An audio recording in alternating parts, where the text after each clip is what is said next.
May I kindly request all present to remain standing for the national anthem.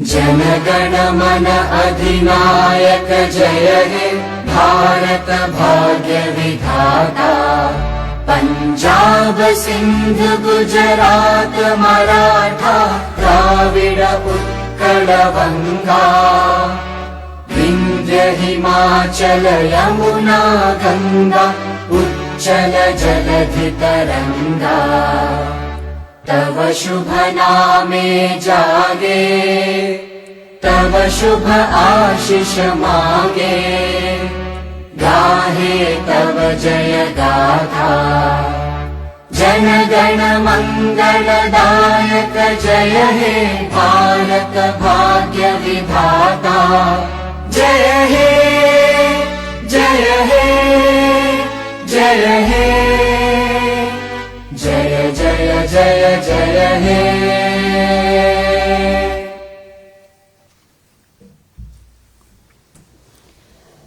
Honorable Vice President of India, Shri Jagdeep Dhankar ji, Madam Dr. Sudesh Dhankar ji, Secretary to the Honorable Vice President of India, Shri Sunil Kumar Gupta ji, students from Harvard Business School, our distinguished guests today, ladies and gentlemen. I extend a warm welcome to this diverse gathering representing 15 nations from across the world. Your visit to India comes at an exciting time when our nation bridges its ancient wisdom with modern dynamism. As you begin your exploration of India's vibrant economy and rich cultural tapestry, we hope your visit here today offers you a window into the institutional framework of the world's largest democracy. To take this program ahead, I invite Aryaman Vikram Birla and Nitya Hinduja, students of Harvard Business School, to share their introductory remarks.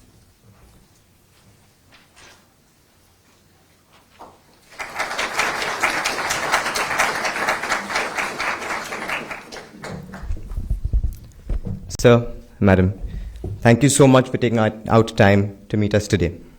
We truly appreciate the opportunity, which is a highlight of our week-long journey across India. For my friends, the Honorable Vice President of India, Mr. Jagdeep Dhankar, has had an illustrious career spanning nearly 45 years in active politics. He has served as the 14th Vice President of India since August 2022. Following his tenure as the Governor of West Bengal. In addition to his current role, the Honorable Vice President also serves as the Chairperson of the Rajya Sabha, which is India's upper house of Parliament. Sir, with your kind permission, if I may also add that you are widely regarded for your ability to handle even the trickiest and most dynamic situations in the Rajya Sabha with remarkable composure and deftness. To provide some context about us, we are second-year Harvard MBA students representing more than 15 nationalities, predominantly from the United States. Collectively, we bring experience across industries like consulting, private equity, banking, manufacturing, and more. During this week, there's been palpable excitement across our group about opportunities that India has to offer, particularly with many of us envisioning to work across the US-India corridor in some capacity. We are so proud and honored to be here with you. Please join me in welcoming the Honorable Vice President of India.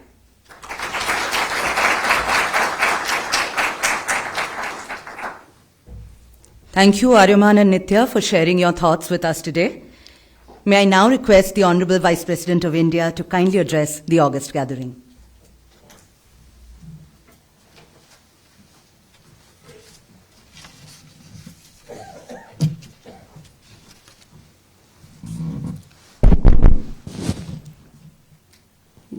Good evening, all of you. It has come a little too early. I thought they will take a little longer. But they subscribe to the concept of Shakespeare, brevity, the soul of wit. So I had to take the floor earlier than I expected. You are from Harvard, you know. One has to be very focused. It is from your institute the world has learned to forge and propel leaders to the next summit, elevating both organizations and individuals to new heights. Your learning is transformative for the good reason that you have a global perspective by virtue of global human resource being there. I welcome you to the Vice President Enclave. Sri Sunil Kumar Gupta has had global exposure. He is one of the top Indian bureaucrat of 1987 batch. He is an alumnus of IIT Kanpur, one of the very prestigious institutions. And the other person on the dais is my wife, Dr. Sudesh Dhankar. I am trying to catch her attention. It was indicated by argument that I have been in the job for 45 years. I am a married man for 46 years. And my trainer, my teacher has been my wife. Boys and girls, quite often in court I have told the other lawyer, don't try adversarial tactics with me. I have this ecosystem at home. I am trained. Why I am saying so? Because it is the training which you get in institutions that make you spinally very strong. You come from an institution that has global recognition. I do have in Rajya Sabha some who have been alumnus of Harvard. But we are living in tough times and we find change is taking place. Long before Socrates, Heraclitus said, the only constant in life is the change. He buttressed it by an illustration that the same person cannot be in the same river twice, because neither the person is the same nor the river is the same. The choice to young persons is now very clear. It's the writing on the wall. Lead the change, embrace it, or risk being swept aside by unstoppable force. Most of you have come from several nationalities. But if I speak in terms of democracy, then India is mother of democracy. India is the oldest democracy. United States is the most developed democracy. These two situations are known. And global order, rule-based order can prosper only when democracies converge. If democracies do not converge, other forces will take over. And therefore, I am of firm belief that education is the most impactful conveyance of transformative change. A change that brings about equality, a change that decimates inequities, a change that defines progress of the humanity. And quality education is very different. India took great pride earlier. We had the world's best institutions in Nalanda, in Takshila. People from all over the world flocked here. They brought with them their own wisdom, their experiences, their exposure, and gained from this country also. We lost track somewhere in between because of invasions. But now we are back on rails. We are back to the groove. India is now witnessing a development in every walk of life, including education, which is not happening in the world. You are established, your Ivy Leagues are established. You have a reputation to defend. It's a tough challenge these days. We cannot rest on laurels now. Let us take, for instance, United States. It was taken to be land of opportunity. Still it is. But look at what the global institutions say. International Monetary Fund has reflected that on a global horizon, India is a shining star, a global destination of investment and opportunity. And all this is on account of its rich human resource. I recollect my days when in Silicon Valley or other places where corporates existed vibrantly, Indian footprint was not there. But look at the big change that has taken place. There is hardly a global outfit at international level or a global corporate of consequence that does not have at its apex level an Indian genius. Because this is a country that has consistently believed in certain principles. After all, which other country can rival India's position of having civilizational depth of 5,000 years? During these 5,000 years, it is just not track record in terms of centuries or millennium. We have had gold mine of knowledge and wisdom. Vedas, Upanishads, Purans, our epics, Ramayana, Mahabharata. We have discourse in Gita. And therefore I can say without hesitation, India is cultural nerve center of the planet. People flock to this country to get peace, to get solace. But the best that has happened in this century to the entire planet is India's phenomenal growth. No country has grown in last 10 years as much as India, home to 1/6 of humanity, has done. And that augurs well for the entire world. If you will find some essence in our democracy, you will find diversity. You will find different points of view. You will find points of view that can't be reconciled. But all these ultimately converge in unity. The largest democracy stands out an example to the entire world for swift, seamless transfer of power after elections. In this country, there is no murmur. If election verdict is out, there are no questions raised because it is transparent, it is accountable. The gentleman sitting here, a senior bureaucrat, got 3 elections conducted in state of West Bengal. 2011 was a watershed. A party that was in power for more than 3 decades with a strong ideology, the left yielded power through electoral process to another outfit led by a lady, Mamata Banerjee. Transition was smooth. When it came to 2014, before that country had seen coalition governance,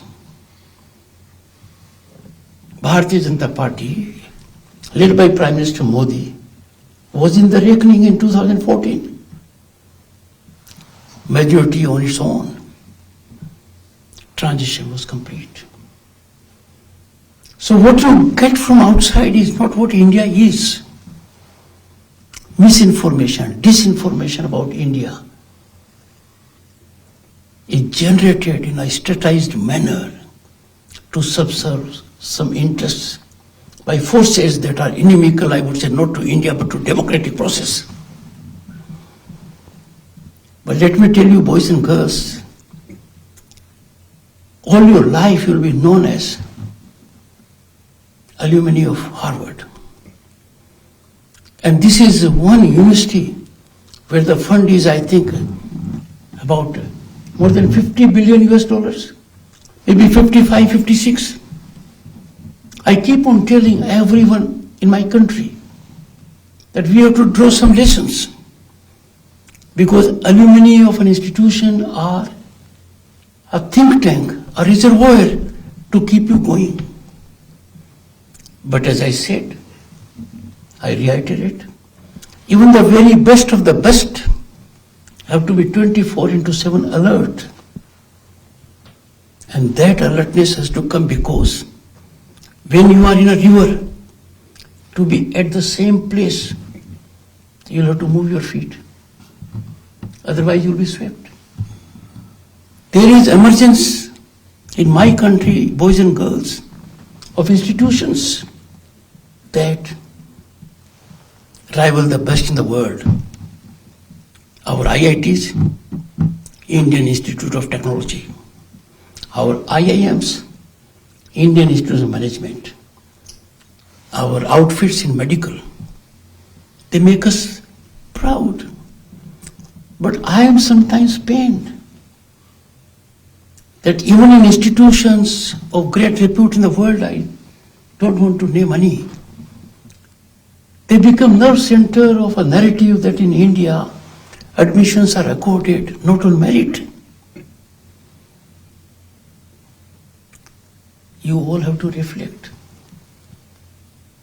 India is a country that on a global horizon at the moment believes in rule of law, equality before law, transparent, accountable governance.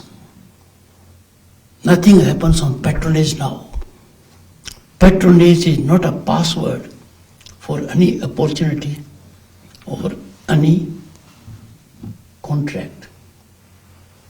We are, I would say, amongst the front nations in the world who are contributing to transparency, respect for human rights. I therefore sometimes get worried when institutions of repute fall prey to these orchestrated narratives. Now that you are in this country, you will have the occasion to notice for yourselves. Let me come to another facet. In the group, I find more girls than boys.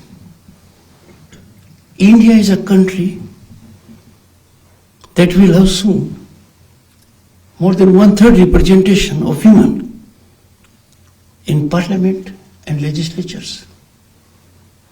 Because 1/3 is reserved horizontally and vertically. Our concept of social justice, non-discriminatory approach, emanates much before we had our constitution. These are exemplified day in and day out. I would therefore strongly appeal to you.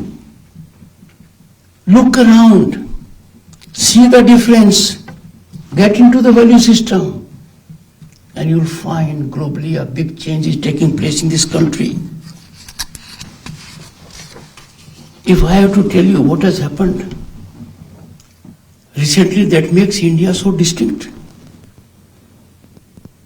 IMF I have said, but look at the World Bank. The World Bank says when it comes to digitization, technological penetration, India, a nation of 1.4 billion people, is role model for others. I don't want to take you to statistics, but measure societal growth on any parameter, you will find upliftment. I come from a village, and I know now my village has 5G connectivity. It is connected by good highways. We have potable water. Every house has a toilet. 24/7 energy. India is fast adapting to renewable energy. No wonder International Solar Alliance headquarters is in India. India is a nation that is showing example to the world to live in togetherness, live in harmony. India practices what it advises.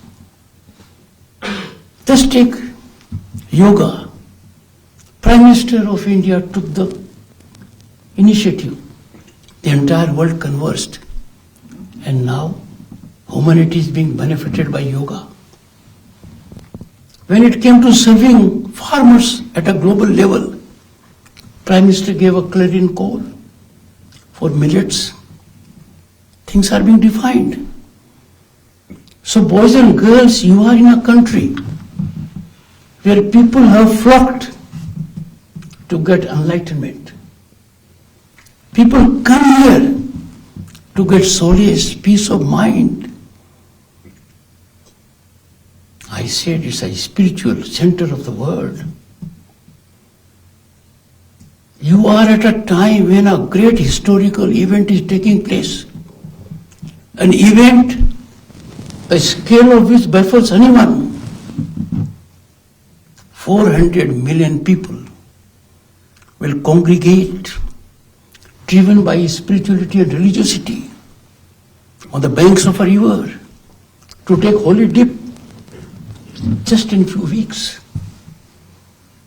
In that time, such kind of a congregation, its organization, the challenges of which are enormous, hygiene, medical, everything taken care of. That is the scale at which this country is working at the moment. When we landed our Chandrayaan 3, people did not recognize one aspect. India became the only country in the world to land on the south pole of moon.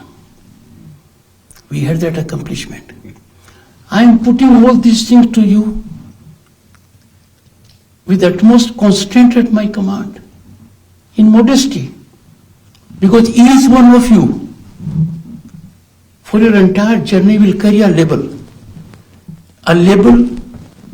that will make you different, because you become different by being part of an institution like Harvard.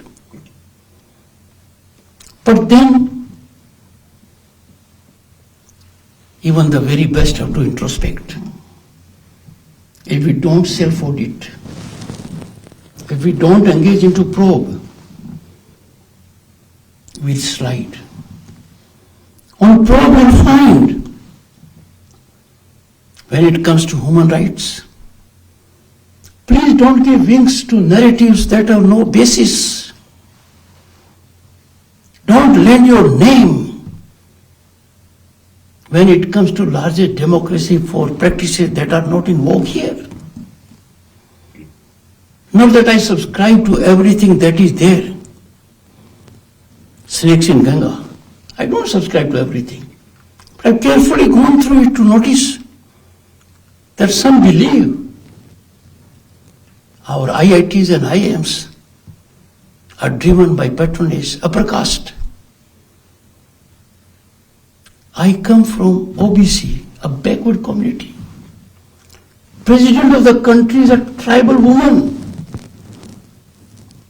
Prime Minister is from a backward community.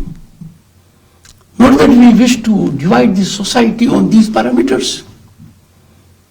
But my emphasis is that the development that is taking place in this country requires a fair assessment, a fair calibration, a fair appreciation, a fair understanding.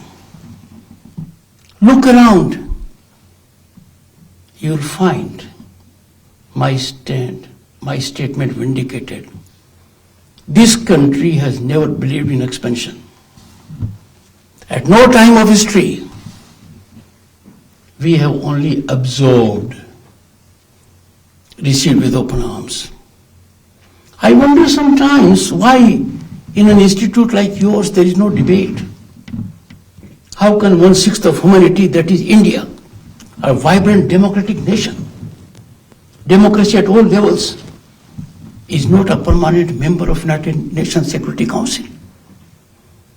That should be agitating your minds. You must be reflecting on occasions why India is a nation that is first responder when it comes to crisis, earthquake, or diseases. COVID is one illustration. battling COVID for 1.3 billion people then. We render assistance to 100 countries. When it came to evacuation from war-torn areas, our country provided succor to those students who were from other countries so that they can go there, take a safe route. We stand for peace. We stand for harmony. We stand for universal good. And when it comes to existential challenge, climate change, over the centuries we have been telling the world how to do it. Now we know it is falling. We are cliffhanging. We are in a difficult terrain. Something will have to be done.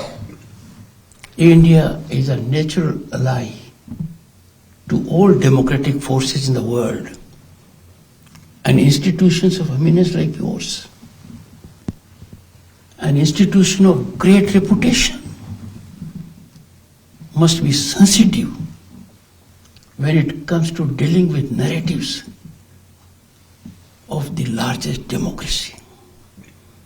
If you look around, there is no democracy that matches India's. No democracy that believes in growth of the individual, empowering the individual, allowing the individual to exploit his or her prowess, talent, potential, to be on one's feet. I don't want to take more time. All of you are very intelligent people. I was only trying to indicate to you that US is a very large country, great economy. But people have to appreciate an institution like yours. In just a decade, India took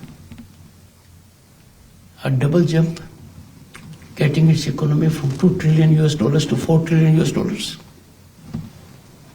It is there. We have transformed our education system. Look at where we have reached. So, boys and girls, let me give out some statistics. We are building every day 14 kilometers of highways, world-class highways. You would have seen them. If you have not seen them, you'll see them. 6 kilometers of railway track every day. Every year we are adding 4 new airports. Every year we are adding 1 metro. And this year we have crossed. We are ahead of Japan when it comes to the length of metro line. We have crossed 1,000.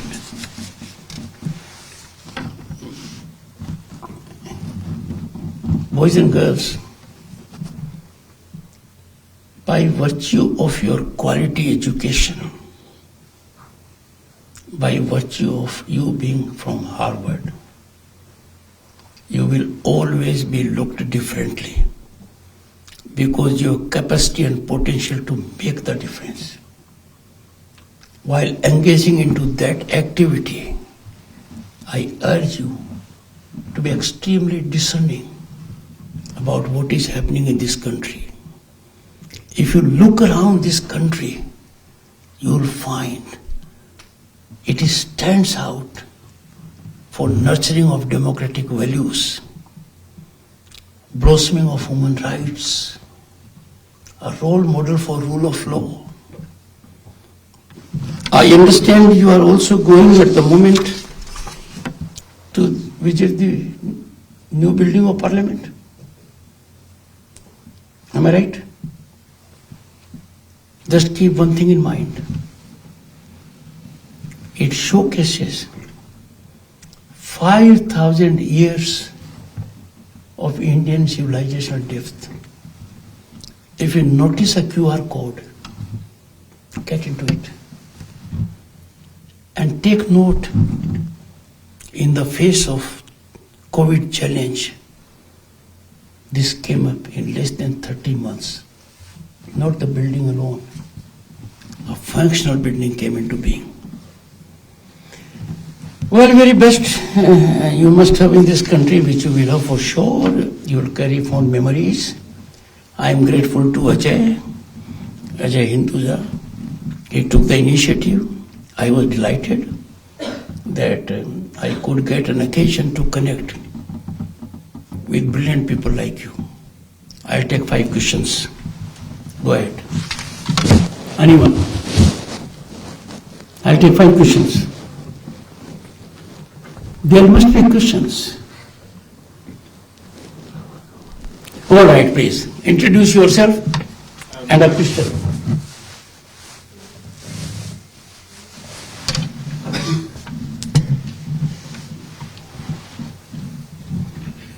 So my name is Guglielmo, and I'm originally from Italy. First of all, thank you so much for having us here.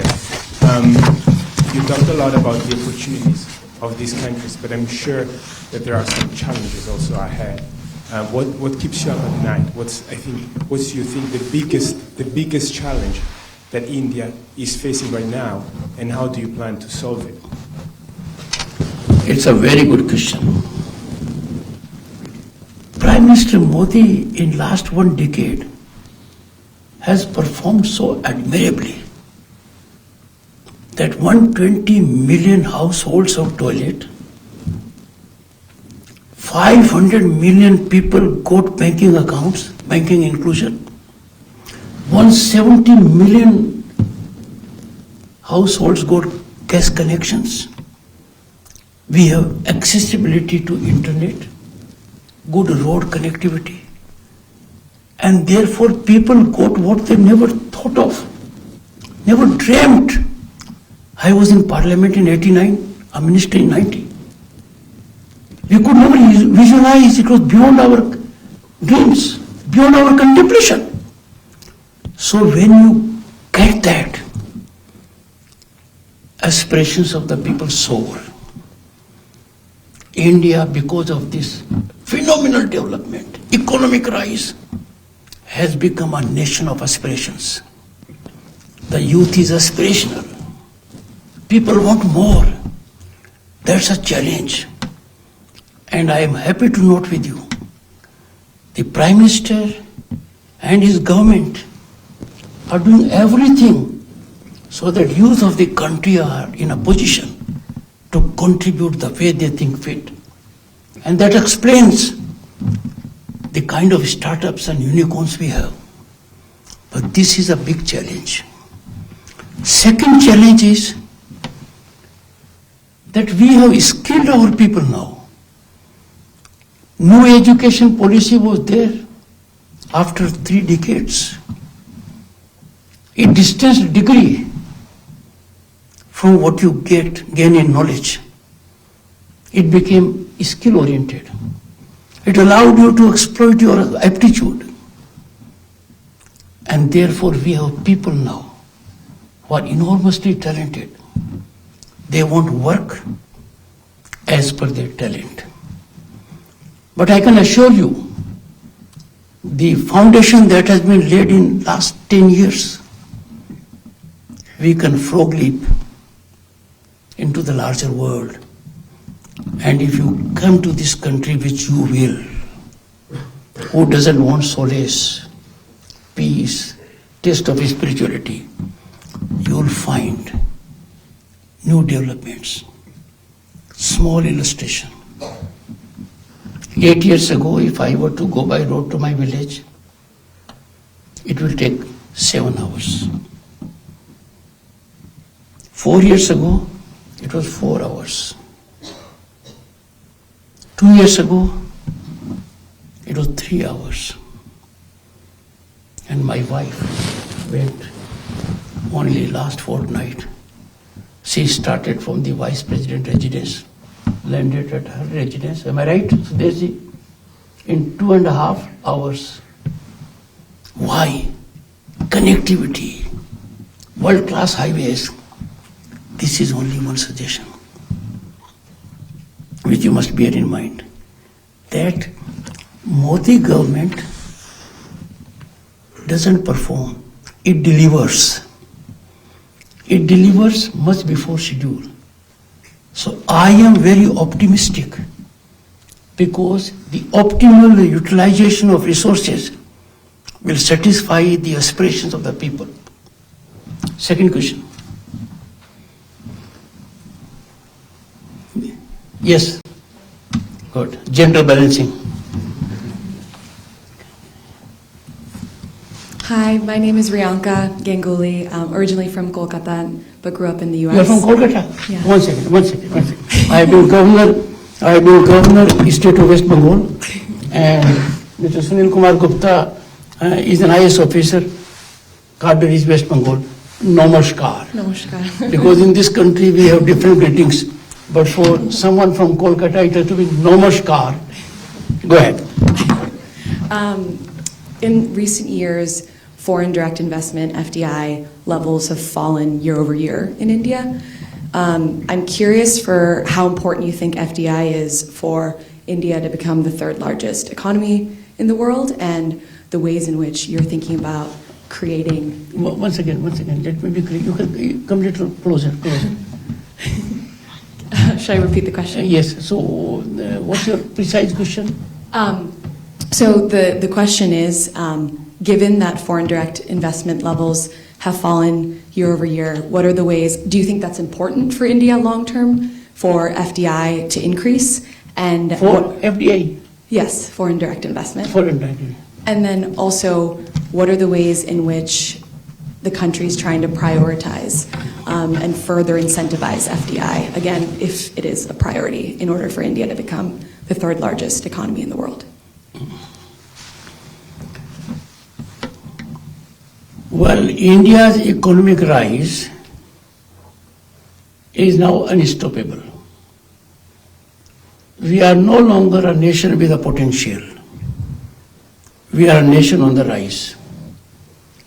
Now, India is a favorite destination. Why?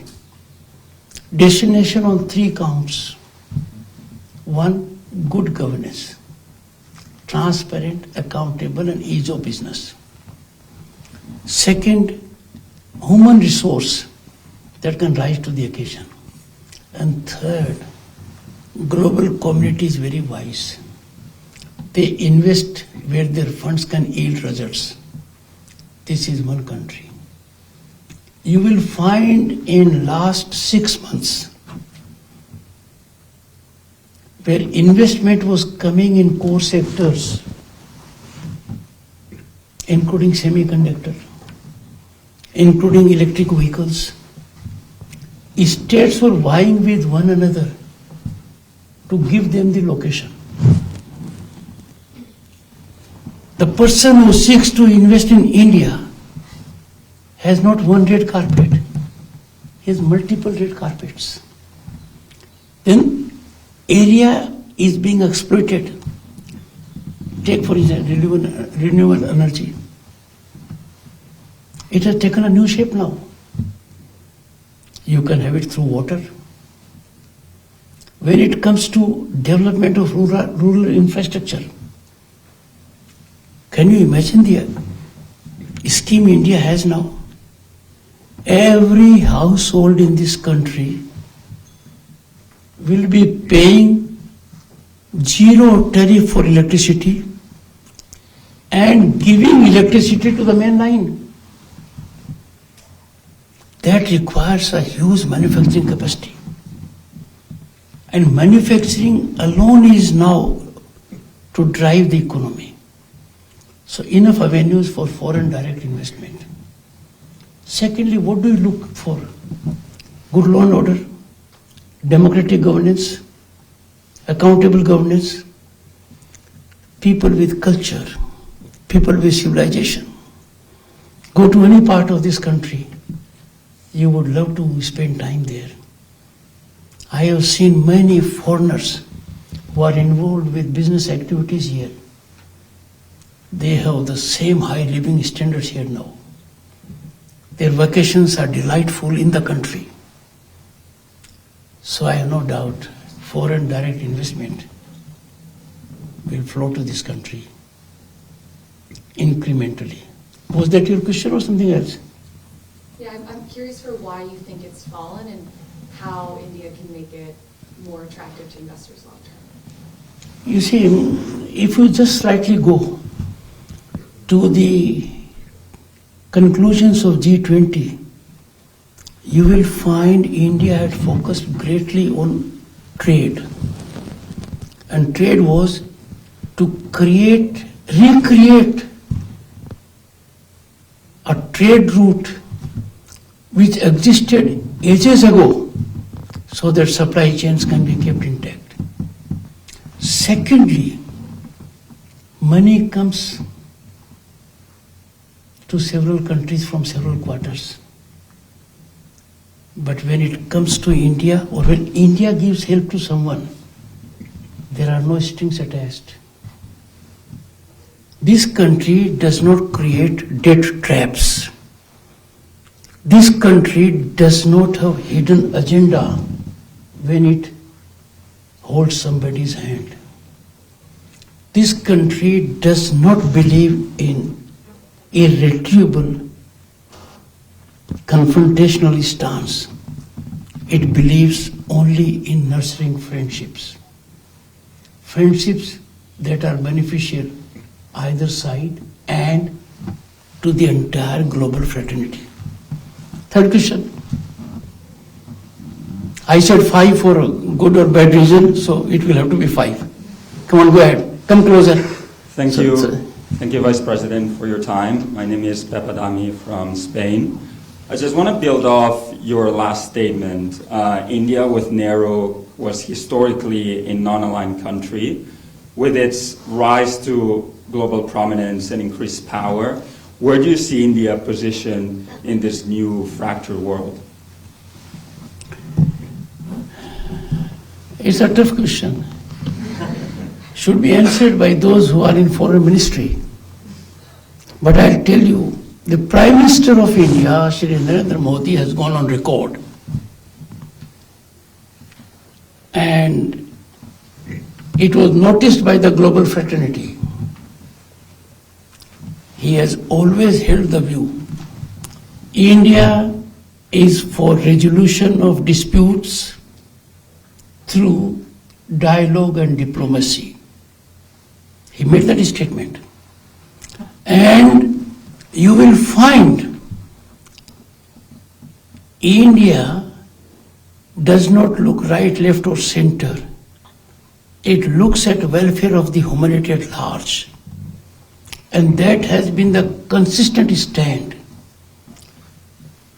We have to believe in the world as one, because challenges are emanating strategic, geopolitical, environmental, not for countries, for the world as such. If there is disruption of supply chains on account of conflagration, let's say Ukraine and Russia, that affects every part of the world. And therefore, to the extent I understand, though it is for the foreign ministry of the country to put it more precisely, but I can quote our Prime Minister. Resolution must be consensual, driven by dialogue and diplomacy, and it must be earliest. That stand has been projected by the Prime Minister on global fora. And that is the policy as I understand. Fourth question.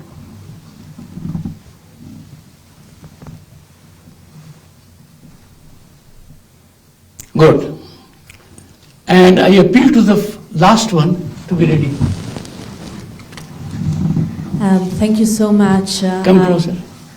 For everything. My name is Sofia Cattaneo from Italy, and my question is, in 10 years' time from now, what is your vision for India, and what are the goals you would want to achieve?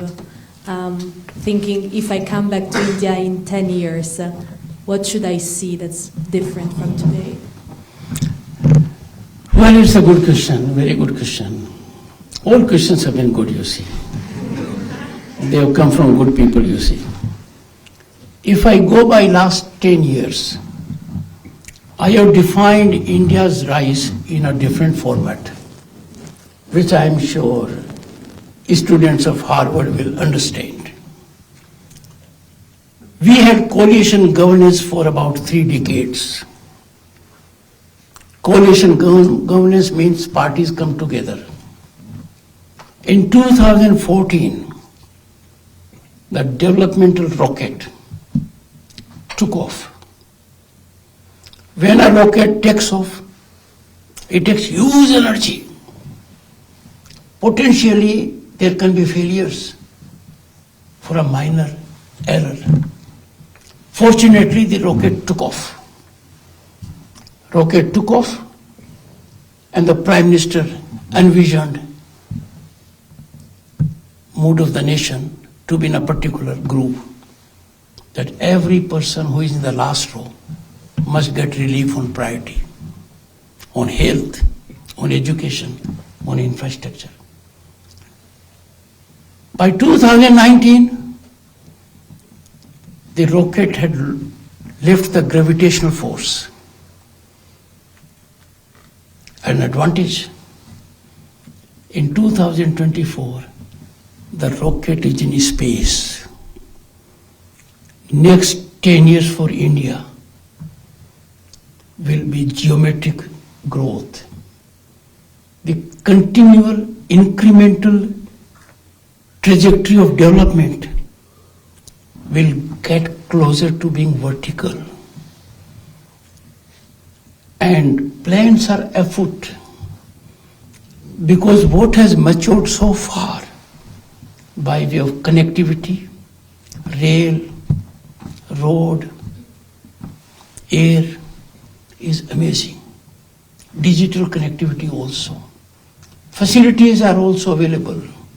So much so that every Indian is now in capacity to work from his or her home, even from a village. But then, development is driven by and large when you are required to deal with infrastructural growth. Mission of the Prime Minister is every person has to have a house of his or her own. So there will be massive development. So the next decade, from 2025 to 2035, will define that this century belongs to Bharat. This century belongs to this land. Right now, our demographic dividend is reflected. India is 28, US is 38, China is 39. That's the median age. Therefore, this group of 28 will ensure that India's not a dream but object and goal is to be a developed nation at 2047 when it celebrates the centenary of its independence. It's going to be amazing for India, for the world, for all of us. By that time we would have had many more institutes of excellence. We would have recreated what was there in ancient India, world-class institutions like Nalanda and Takshila and the kind. Last question. Yes, please. Care to come closer? Hi, I'm Katie. I'm from Canada. Little more close. Come closer. The last question, I must be all attentive. My question is about the climate transition. So we've talked a lot about how quickly India is growing and about the next decade and how much you're going to develop even more, and population growth and all of that. So with that comes kind of a huge demand on the climate transition. And so I'm interested to hear what your priorities are in the climate transition and how you're going to unify India around that. Once again, so you want my response on? On the climate transition. So, Climate change, 1, 2? Just You also climate change? Yeah, just with respect to the next decade and all of the growth that we've just talked about. Climate, okay. Well, climate change is a challenge for the entire planet. And we all are fully aware we do not have another Earth to cohabit. we'll have to repair it, retrieve the situation, and our concern is not coming a day too soon. But when there was Paris Declaration, India was one of the first countries to implement it. India has resolved for itself that by 2070, am I right, sir? We will have zero carbon emission. India is fast taking recourse to renewable energy. If you look at our civilization, look at the gold mine of knowledge we have in the shape of Upanishads. We have throughout had a style of nurturing nature, worshipping nature, not exploiting nature, reckless exploitation of nature, and reckless utilization because we can fiscally afford. The nation does not subscribe to these principles. We have throughout believed in optimal utilization of natural resources because we are trustees. But now there is a global concern. Climate change is an existential challenge that cannot be met by one country in isolation. This is a challenge for which everyone will have to affirmatively contribute. Prime Minister Narendra Modi gave a noble call that every person in the country must plant a sapling in the name of his or her mother. It has become a movement of the people. But at all levels, at the level of the citizen, at the level of NGOs, at the level of the governments, there will have to be convergence to deal with this issue. This menace is now a monster. When we look at the depletion of the ice belt, the rise in temperature, depletion in forests, and sudden changes that are coming, if the things are not contained in time, the situation will be apocalyptic. Right now we are cliff-hanging. So no nation in isolation can deal with it. There will have to be coordinated, concerted approach, and this has to be in overdrive. Institutions like yours must generate a narrative so that every individual is persuaded that he should not look what the government is doing. He should not look what the NGOs are doing. He must focus on what he or she can do. Then we'll have a relief. It's a challenge more for you boys and girls than for my generation. I am nearing the end. You will be heading towards your prime. And therefore, get yourself in the right groove to do it. I conclude, those who build reputations have a greater task of sustaining them, preserving them. Because always remember, growth of history, growth of civilization, developmental growth, all indicate one thing. The one who is second is breathing down your neck to displace you. I am sure you will do that homework. It's a delightful experience. We have not interacted much, but whatever interaction we have had, I find it very satisfying. Please monetize every moment you spend in this spiritual land. Try to know its people, its culture, its cuisine. You will carry certainly memories that will be everlasting. And anyone who has come to this country once gets only one message: to avail an opportunity to come on multiple times. Thank you so much.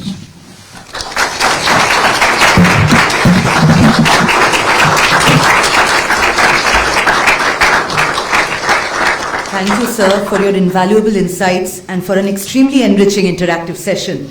With this, we come to the end of today's program. I request all to kindly remain standing for the national anthem. जनगण मन अधिनायक जय हे भारत भाग्य विधाता पंजाब सिंध गुजरात मराठा द्राविड उत्कल बंगा विंध्य हिमाचल यमुना गंगा उच्चल जलधि तरंगा तव शुभ नामे जागे तव शुभ आशीष मांगे गाहे तव जय गाथा जन गण मंगलदायक जय हे भारत भाग्य विधाता